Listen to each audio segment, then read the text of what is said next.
let me tell you about my neighbor Dale, a story that still sends chills down my spine every time I think about it.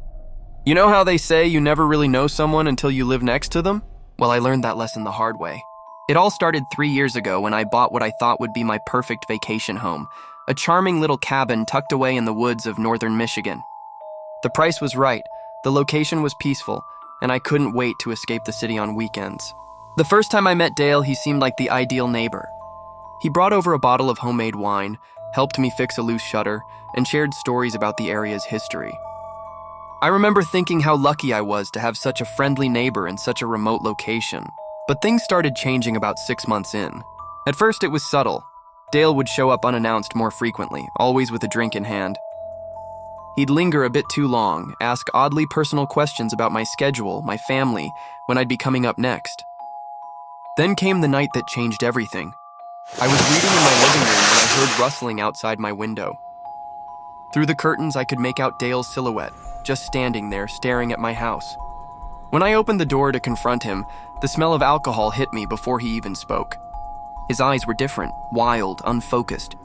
He started rambling about how I was changing things, how the property belonged to his family first, and how he watched this place when I wasn't around. His voice kept rising until he was screaming threats that made my blood run cold. What followed were months of increasingly disturbing incidents. Dale would patrol the property line at night with a flashlight. He'd leave bizarre notes in my mailbox. Sometimes I'd wake up to find my trash cans overturned or small items moved around on my porch, just enough to let me know he'd been there.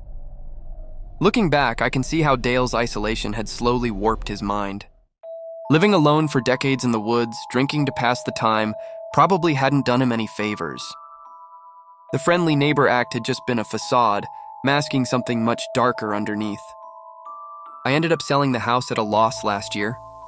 Some might call that letting him win, but when you're dealing with someone who's lost touch with reality, sometimes the only way to win is to walk away. The last I heard, Dale still lives there, probably waiting for his next neighbor to arrive. This experience taught me something important. Sometimes the scariest things aren't supernatural monsters or masked killers. Sometimes they're the seemingly normal people next door, whose minds have quietly unraveled in plain sight.